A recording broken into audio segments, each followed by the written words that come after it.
कल जब इंडिया की बैटिंग बहुत ही ज्यादा बुरी तरीके से ध्वस्त होती हुई नजर आई, लेकिन ध्रुव जुरैल आए और उन्होंने इंडिया की पारी को संभाल लिया। कहीं ना कहीं उन्होंने कुलदीप यादव के साथ पार्टनरशिप बनाई, फिर आकाशदीप आए उनका साथ देने के लिए। सारे मतलब टेलेंडर्स के साथ उन्होंने पार्टनरशिप बना के इंडिया को एक अच्छी पोजीशन तक पहुंचा दिया। और आज के दिन अगर इंडिया कहीं ना कहीं जीत के करीब है तो उसका सारा क्रेडिट ध्रुव जुरैल को जाता है। बिल्कुल श्वेता, जिस तरीके से सिर्फ इसी मुकाबले में नहीं, पहले भी अगर देखें हम तो कहीं ना कहीं जो 46 रन की पारी हमें देखने को मिली थी ध्रुव जुरैल के बल्ले से, वो बहुत ही क्रूशियल थे। हमने बात करी थी सरफराज खान की, और भी खिलाड़ियों की बात करी थी, लेकिन जो उनके रन आए थे वो उनके साथ जो पार्टनरशिप बनी थी तो उनके साथ जो थे मौजूद थे प्योर बैट्समैन मौजूद थे। लेकिन ध्रुव जुरैल ने जो पारी संभाली उस टाइम 46 रन जो मारे थे वो भी उस टाइम कुलदीप यादव के साथ टेलेंडर के साथ उन्होंने बनाई थी पार्टनरशिप, और काफ़ी क्रूशियल थी। और जब दूसरी इनिंग अब इस मुकाबले की बात करें तो ध्रुव जुरैल ने जो 90 रन की वो शानदार पारी खेली, मुझे लगता है वो पिछले मुकाबले में जो सेंचुरीज आई थी जडेजा की हो, रोहित शर्मा की हो या किसी और के जितने भी रन हो, सबसे ज़्यादा मैं हाईली रेट करता हूं तो ध्रुव जुरैल की वो 90 रन की पारी को ही करता हूं। बिल्कुल, बहुत ही ज़्यादा क्रूशियल सिचुएशन में आई थी वो 90 रन की पारी, क्योंकि अगर वो 90 रन की पारी नहीं आती तो फिर इंडिया के पास बहुत ज़्यादा स्कोर हो जाता। जिस तरीके से फर्स्ट इनिंग में हमने देखा इंडिया का बैटिंग कोलैप्स हमें देखने को मिला। अगर वो 90 रन की पारी नहीं आती तो कहीं ना कहीं इंडिया बहुत पिछड़ जाती और मुश्किलों में कहीं ना कहीं नजर आती। लेकिन आपको बता दें कि ध्रुव जुरैल की तारीफ में बहुत लोगों ने ट्वीट किया, बहुत लोगों ने उनकी पारी को हाईली रेट किया है। और उसी में से एक है वीरेंद्र सहवाग, जो कि इंडिया के फॉर्मर क्रिकेटर हैं। हमेशा ही वीरेंद्र सहवाग अपने मजाकिया अंदाज के लिए जाने जाते हैं, चाहे ऑन फील्ड वो बात करें चाहे ऑफ फील्ड की बात करें, वो मजाकिया अंदाज के लिए जाने ही जाते हैं अपने हरफन मौला कैरेक्टर के लिए। तो उन्होंने एक ट्वीट किया ध्रुव जुरैल के ऊपर, और कहीं ना कहीं वो ट्वीट हालांकि बहुत सीधी सादी नजर आएगी लेकिन थोड़ा सा कॉन्ट्रोवर्शियल भी लोगों को लग रही है। चलिए एक बार नजर डालते हैं वीरेंद्र सहवाग के उस ट्वीट पर।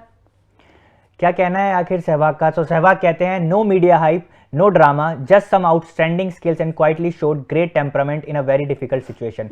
Very well done ध्रुव जुरैल, best wishes। बिल्कुल, तो जिस तरीके से वीरेंद्र सहवाग जो कि दिग्गज खिलाड़ी रहे हैं भारत के, कहीं ना कहीं ओपनर रहे हैं वो भी, तो जिस तरीके से उन्होंने प्रेज किया है तो कहीं ना कहीं उन्होंने बताया कि नो मीडिया हाइप, कोई ड्रामा नहीं। जिस तरीके से मुझे लगता है कहीं ना कहीं वो इनडायरेक्टली सरफराज खान की और उनके फैंस की तरफ इशारा कर रहे हैं। जिस तरीके से हम बात कर रहे थे, सरफराज खान की लंबे समय से बात चल रही थी कि क्यों उनको डेब्यू नहीं करवाया जा रहा है इंडियन टीम में।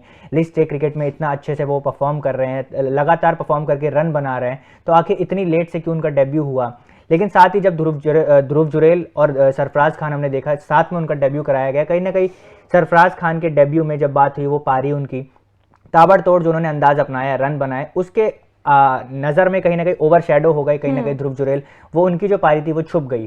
तो उसी को लेकर मुझे लगता है कहीं ना कहीं बहुत हाइप बनाई गई। जिस तरीके से सरफराज के पिता आए थे, उनकी वाइफ आई थी, कहीं ना कहीं वो कैप देना, तो उसको जिस तरह की इमोशनल मूवमेंट था, मुझे लगता है कहीं ना कहीं वो अच्छी चीज़ थी, ठीक है।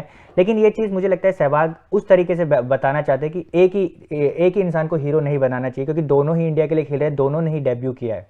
बिल्कुल, अगर मतलब वही कि जब उनका डेब्यू हुआ था सरफराज का, तो सही बात है थोड़ा ओवर शेडो कर गए थे ध्रुव जुरैल को, लेकिन कहते हैं जिसको चमकना होता है वो चमक जाता ही है। और ध्रुव जुरैल ने बहुत ही शानदार पारी खेली, क्योंकि जब सरफराज ने रन्स बनाए थे वहां पे हम ये नहीं कह रहे कि सरफराज ने अच्छी पारी नहीं खेली। जिस सबसे फेयरलेस बैटिंग डेब्यू में ही करी थी, दोनों इनिंग में 50+ स्कोर उन्होंने बनाए थे। एक इनिंग में नॉट आउट गए, एक इनिंग में रन आउट हो गए थे जडेजा की गलती की वजह से, तो बहुत ही अच्छी बल्लेबाजी करके दिखाया था। लेकिन उस वक्त इंडिया पे इतना ज्यादा प्रेशर नहीं था। लेकिन जब ध्रुव जुरैल आए बल्लेबाजी करने के लिए तो बहुत ज्यादा प्रेशर में थी टीम इंडिया, सारे ही बल्लेबाजों के विकेट गिर गए थे। तो प्रेशर सिचुएशन में उन्होंने बहुत ही अच्छी बल्लेबाजी करके दिखाई। वो भी सिर्फ अपना दूसरा मुकाबला खेला। हाँ, दूसरा मुकाबला खेल रहे थे, किसी को उम्मीद नहीं थी ध्रुव जुरैल से कि ध्रुव जुरैल इतनी अच्छी पारी खेलकर दिखाएंगे, लेकिन उन्होंने अच्छी पारी खेल के दिखाई। और कुछ लोग मतलब कि वीरेंद्र सहवाग के इस ट्वीट को मतलब काउंटर भी कर रहे हैं। लोग बोल रहे हैं कि सरफराज की इसलिए इतनी हाइप बनी क्योंकि उन्होंने 3 साल से वेट किया था, फिर उनके डोमेस्टिक में रिकॉर्ड्स बहुत ज्यादा अच्छे हैं, इस वजह से बार बार वो सिलेक्टर्स के दरवाजे खटखटा रहे थे, भाई मुझे डेब्यू करवाओ, लेकिन चांस नहीं मिला था। लेकिन चांस मिला तो फाइनली उन्होंने मौके का फायदा उठाया।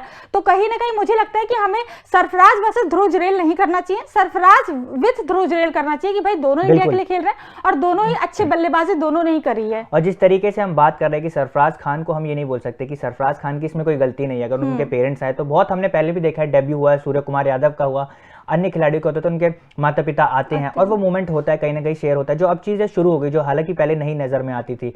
तो ध्रुव जुरैल के शायद उस टाइम उनके माता पिता नहीं आए हुए थे किसी कारण से, तो कहीं ना कहीं वो उस चीज़ को इमोशनल लेके, लोग आजकल जिस तरह से सोशल मीडिया पे ट्रेंड चलता है, लोग बड़ा चढ़ा के दिखाते हैं, तो कहीं ना कहीं वो गलती सोशल मीडिया की है मुझे लगता है, और मीडिया की भी है। जिस तरीके से सरफराज खान का वो इतना प्रचार किया गया उस चीज़ को लेकर, लेकिन वहीं आपने दूसरे डेब्यूटेंट की बात नहीं की, ध्रुव जुरैल की। मुझे नहीं लगता है इसमें कहीं ना कहीं सरफराज खान या उनकी फैमिली की इतनी ज़्यादा वो है, इसमें कोई प्रॉब्लम उनकी वजह से हुआ है। बिल्कुल। बाकी आपका इस पूरी खबर पे क्या कहना है कमेंट सेक्शन में कमेंट करके हमें जरूर बताएं और साथ ही साथ तूफान स्पोर्ट्स को लाइक शेयर एंड सब्सक्राइब करना बिल्कुल भी ना भूलें।